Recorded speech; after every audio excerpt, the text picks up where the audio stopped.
My name is Vernon. Yeah, I know, who the hell names their kid Vernon anymore, right? But I guess that's kind of the point. I'm not flashy. I'm not loud. I don't have some epic story about climbing corporate ladders or building empires. I sell water treatment systems for a living. I like crossword puzzles. I drink tea. And for nearly 9 years, I loved a woman who outgrew me without ever saying it out loud. Her name was Marlene. And no, this isn't one of those "she cheated, I burned the house down" stories. If anything, it's the opposite. I didn't scream. I didn't fight. When it ended, I just opened the front door, stepped aside, and let her walk out. And still, she came back. I met Marlene in the waiting room of a DMV. I know, romantic, right? She was yelling at the ticket machine that kept spitting out B47 when she swore she'd pressed C. I handed her my ticket and said, "Take mine. You'll get through faster." She stared at me like I was a glitch in the Matrix. Then she smiled. A year later, we were married. She used to laugh at my awkward jokes. She'd lean her head on my shoulder during movies. She always let me have the last slice of pizza. Little things. Beautiful things. But life has a way of turning those moments into faded photographs. The shift didn't happen overnight. It was like water eroding rock. Subtle, silent, deadly. Marlene started coming home later from work. At first, it was client meetings or running errands. Then, she stopped explaining altogether. She got a new phone, password protected. Started hitting the gym daily, though she'd never cared for it before. I asked questions softly, got answers sharply. "You're being paranoid, Vernon. You're not my father. Just because you stay home with your puzzles doesn't mean I'm doing something wrong." I didn't push. I never did. That was my mistake. One night, I made dinner, rosemary chicken, her favorite. She walked in, saw the table, and rolled her eyes. "I already ate," she said, tossing her purse onto the couch. "Where?" I asked gently. "With co-workers." I knew she was lying, but I didn't say a word. I nodded, sat down, ate alone. A week later, I woke up and she was gone. Her clothes, some jewelry, her passport. Left me a note on the fridge. One line: "I need to find who I am without you." No name, no goodbye, just gone. I stared at that note for over an hour. I didn't call her. I didn't text. I didn't beg. I packed her belongings into storage boxes, canceled our joint accounts, and quietly told our families we were taking time apart. No drama, no story, but something inside me shattered that day, and I never let anyone see it. Weeks passed, then months. She didn't call, didn't reach out, nothing. Her side of the bed stayed empty. Our friends stopped asking. I found myself talking to her shampoo bottles sometimes, just to fill the silence. I started therapy, quietly, just to untangle the storm in my head. I never told anyone. Every now and then, I'd hear from mutual acquaintances Marlene was in Arizona, then Chicago, then Oregon. Always figuring things out. Always with some new crowd. I didn't care. Or at least, I told myself I didn't.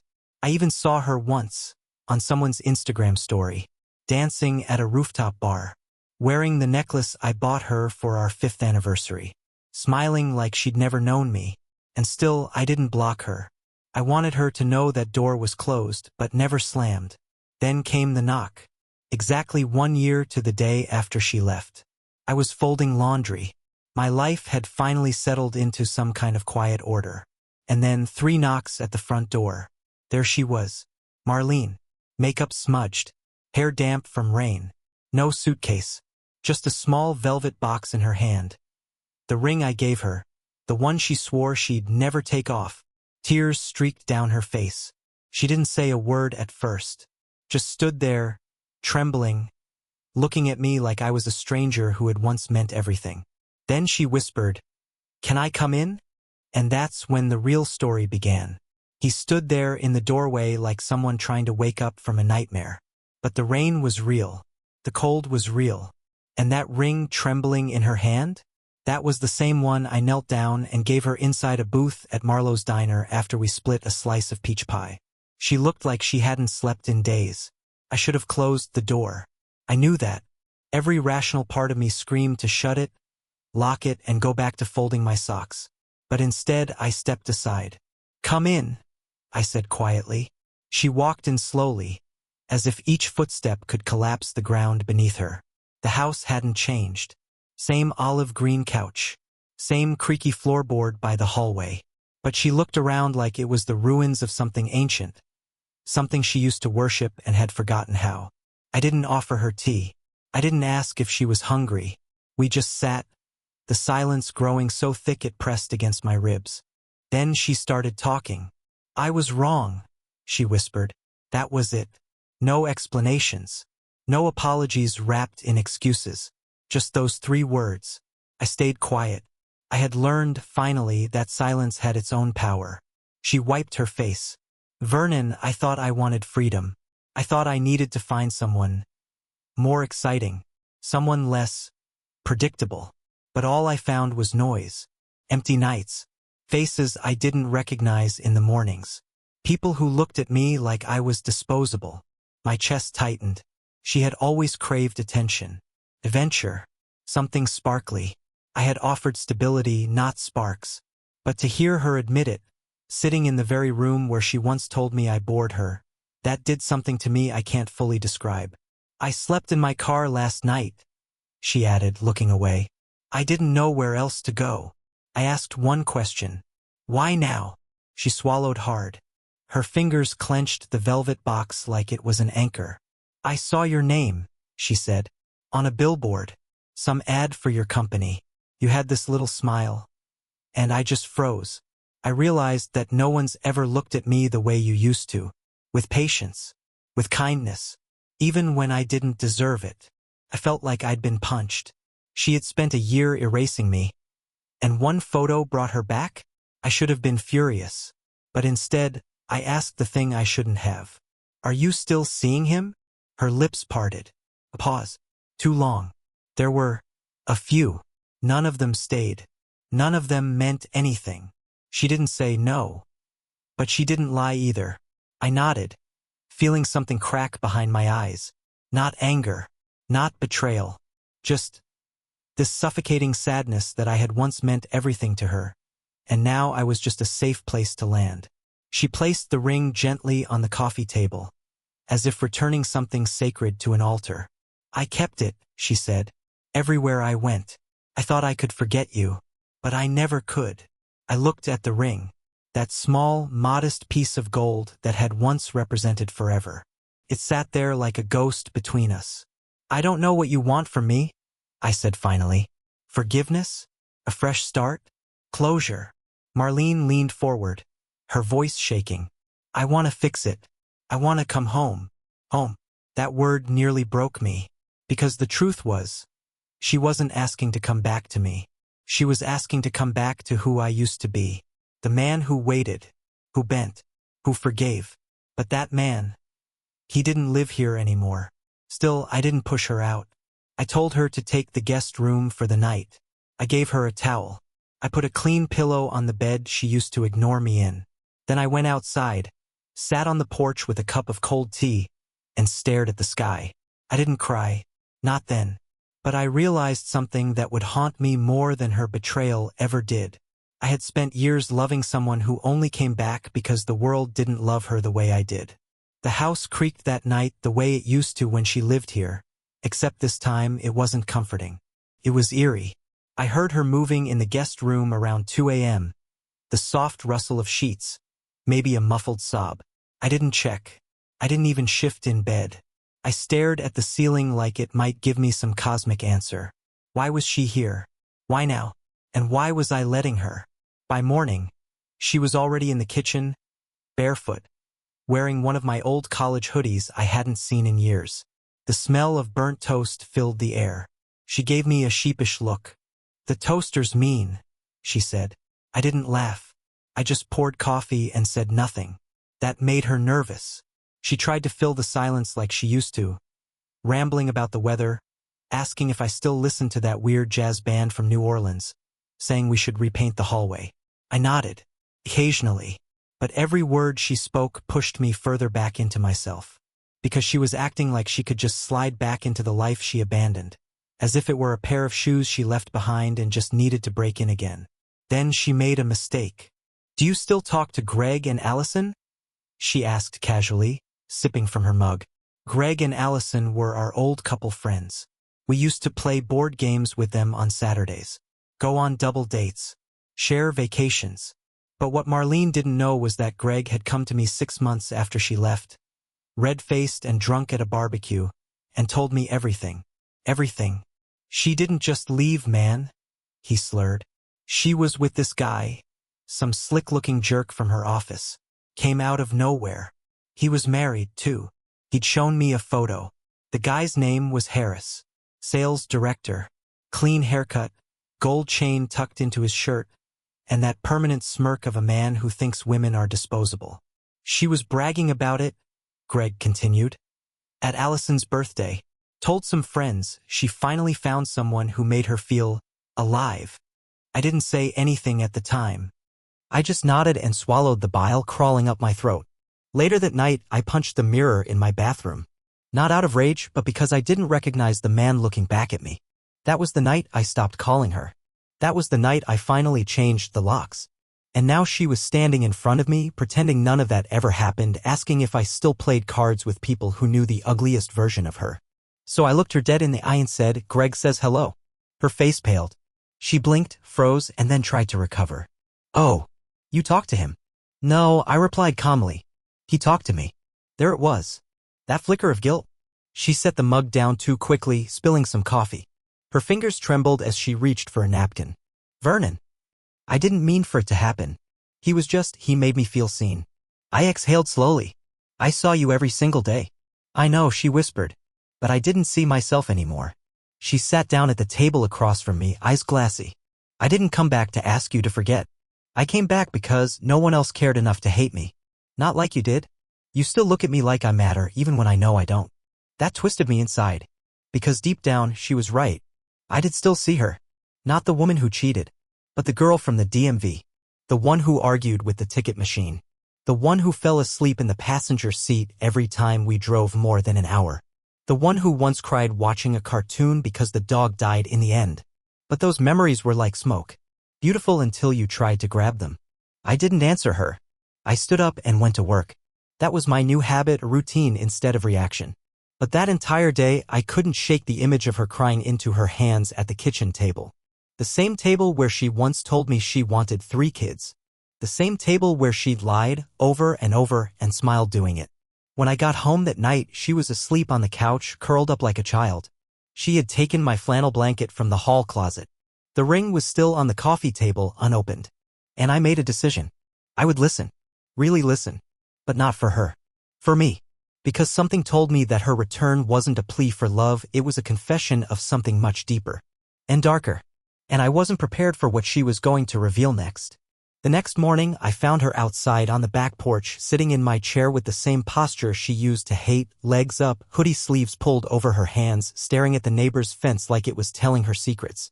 She didn't hear me come out. Or maybe she did and didn't care. Either way, I waited a moment before I said anything. "Did you sleep?" "No," she said softly. "I couldn't." I sat down across from her, watching the early sunlight paint streaks across her face. She looked older. Not just in her features, but in her energy. Like the world had chewed her up and spit her out, and now she was trying to remember what it felt like to be human again. "I have something to tell you," she said suddenly, and there was this deep stillness in her voice that made my stomach twist. I didn't interrupt. I just waited. "That night I left," she began, "I wasn't just running away. I was pregnant." I blinked, unsure if I heard her right. She didn't give me a moment to react, just kept talking, her voice shaking like she was dragging herself through every word. "I didn't plan it. I didn't even know for sure until a few days after I left. At first, I thought maybe it was yours. I wanted it to be yours, Vernon. But when I did the math, I knew it wasn't." She looked up at me with red, hollow eyes. "It was his." For a moment, the world muted. I didn't even hear the birds. Just the soft clink of her fingernails tapping the armrest of the chair, the way she always did when she was scared. I never told him. I didn't want to give him that power. He was cold? Not just to me. To everyone. After I left you, I realized quickly that I was just a face for him. He said all the right things at the right times, but there was nothing behind his eyes. I was a distraction from his real life. A toy. I swallowed hard. What happened? I'm miscarried, she said flatly like it was a sentence she'd rehearsed. 8 weeks in. Alone. In a motel in Kansas. And just like that, my anger didn't know where to go. It tried to surge, but it hit a wall of sadness. She looked like someone who had been trapped in that moment ever since, frozen in guilt, grief, and the realization that what she chased never cared if she survived it. I didn't come back because I wanted you to fix me, she continued. I came back because I wanted to admit that I broke myself. I didn't say anything. What do you say to that? She turned her face away. You always deserved more than I gave you. I know that now. It wasn't a request. It wasn't a plea. It was a funeral for the version of her I once knew. But what she didn't know was, I hadn't been sitting still this entire year either. There was something I'd been holding on to. Something I had uncovered while she was gone. And while she thought she had already given me the worst of her truth, she had no idea that I had mine too. And mine would shatter everything she thought she still had left. She thought her confession would break me. And maybe a year ago it would have. But pain has a way of reshaping a person's core. After she left, I went through every drawer, every box, every file she'd ever touched. Not because I wanted revenge. Honestly, I just wanted to understand. That's when I found the receipts. Hotel bookings in cities she never mentioned. Restaurant bills for two, signed with the same swipe of her hand she used to sign our anniversary cards. One of them had a scribbled note on the back. Next time, no wedding ring. Winking face. I stared at that note for hours. Then I hired someone. I never thought I'd be the kind of man who'd need a private investigator. But I was done being blind. I wanted facts. Cold, clean, and brutal. The PI sent me a file 2 weeks later. 64 photos. GPS pings. A list of names. She hadn't just had one affair. There were 3. Maybe more. Harris was just the first. The others came afterward. Men she'd met through work conferences and apps she'd signed up for while I was asleep. And the worst part? One of them was a friend of mine. A guy I'd invited into our home. Laughed with. Shared beers with. So no, her miscarriage didn't destroy me. What destroyed me was realizing that long before she walked out our front door, she had already left me in every way that mattered. So when she sat there on the porch, emptying out her soul like a final offering, I realized she still didn't know. She thought I was standing there, raw and unarmed. But I wasn't. I had read the texts. I had seen the way she looked at those men. I knew the truth she'd never say aloud. That she hadn't left because she was lost. She left because she thought she could do better. And the world slapped her in the face for it. She wiped her cheeks with her sleeve and whispered, I just want a chance to start again. Not to erase what happened, but to build something real. If you can find it in yourself to even look at me the same way. I can't, I said.